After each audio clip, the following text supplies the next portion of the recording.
We're now joined on the Run 247 sofa here at the London Marathon Expo 2015 by Bill.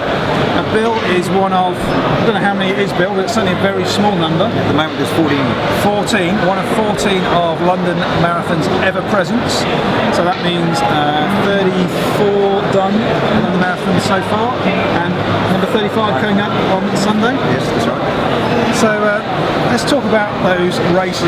When you did the first one, any idea that you'd still be doing it 35 years later? No. I did it because I thought I was going to go back to New Zealand. So I thought I might as well do one London while I was here. And it was the only chance I thought I had, because I thought I'd be going back.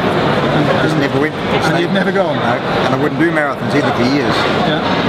My condition to do a marathon, I had to break 2 hours and 20 miles first of all before I ever do one. And I regret now something I didn't do one when I was really fit, a bit younger. But guys just tease me and I say, I'm not doing marathons, but I see my mates all suffer for them.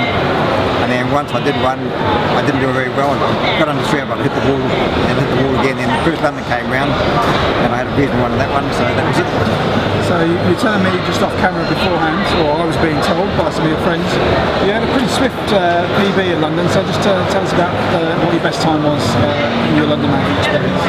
The best time was 2:34.29, which was when I was 39.40, so I had a good one that day. But I ran about 10 under 2 hours 40, time, some close to each other, a few seconds apart. And then what happened was, after the 15th race, the London Marathon said if you could put your times in place for the first 15, they guaranteed for life I did this one. And I got in those first 15 on qualifying times. That's how I got in. People used to complain that you're always in, how do you get in? I say, well, break the qualifying time, then you're in. And they said, well, I couldn't do that. That's your answer. So you said you were, after that first one, planning to go back to New Zealand. 35 years later, that never happened. No. And now you're secretary or chairman of a big running club in London, Queens Park Harriers. So just tell us briefly, before we talk more about the marathon, Queens Park Harriers, about the size of the club and what type of club that is that you're part of. It's 2012 was 125 years old. It's had a lot of international over the years, a couple of Olympic medal winners. And it's quite a small club compared to some other ones, but it just does road, track and cross country all year round, and we have about 80 members at the moment probably. And it's got the famous red and white hoops, what they call the Danbury hoops. And originally it was part of Queens Park Harriers Football Club when they were professionals with the split league. It originally started in 1887 up in Kensal Rise. It used to run 200 metres straight races and sort of stuff. Yep. It's a great old history, it really is. So you've got your 35th London coming up on Sunday. What's your hopes and expectations for this weekend? Are you still as competitive as ever, or are you still a little bit more relaxed these days, or what's the... Still as competitive, but the body won't go as fast. I'm probably hitting 5 hours, but over 5 hours. Yeah, I've had a leg that's been playing up the last 3 or 4 years. It's pain-free now, but I just haven't got the stamina. I'd love to break 5 hours again and get down 4:59, 59 would be great. This is year 35. Yeah. Is the intention to just keep making it 36, 37 and just keep going as long as you can? That's what I like to do, London. Keep going. I've done 5 other ones over the years, but I like to keep doing the London one.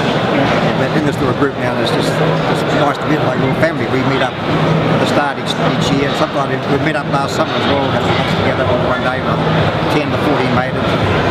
So I see two or three of them quite regularly as well. So 20, 35 years ago we didn't know who we were. There's one over there.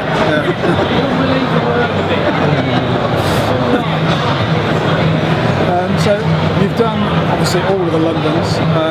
Just touch over some of the big changes that you've seen with the London Marathon over that 35 years, because we've had massive amounts of changes, both in terms of course, technology, even how you enter, what you drink, all of that sort of stuff. What are the big things that you've seen over your extensive experience of marathon running, and particularly around London? The first London was a country race compared to what it is now in many ways. It was a big party event.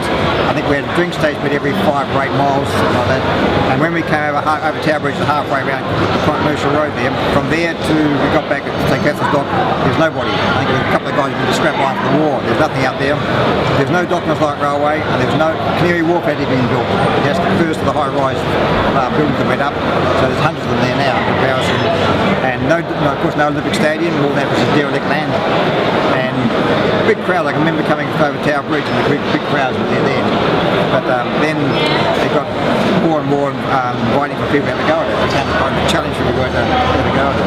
But getting into it was a problem, but great in the qualifying time, I got in, but I know we used to have to get letters stamp marked by a certain time. I knew I did hear a couple of guys who got theirs done the next day back, again the postcard back. So, there was all sorts of things going on. And then people used to photocopy their numbers as well. And you see sometimes 3 or 4. I know one year they took a lot out on the race because they had photocopied numbers. And it didn't work. And the very first one finished up beside Constitution Hill, beside Buckingham Palace, and we just like a little gantry, and we just fell out the park and we went home. There was no photographs really. Just 1 or 2 took photographs, and that was it. And the real little country run, I think 6,500 of us. There was actually a book on it, the very first London Marathon. All our names were all published in that book.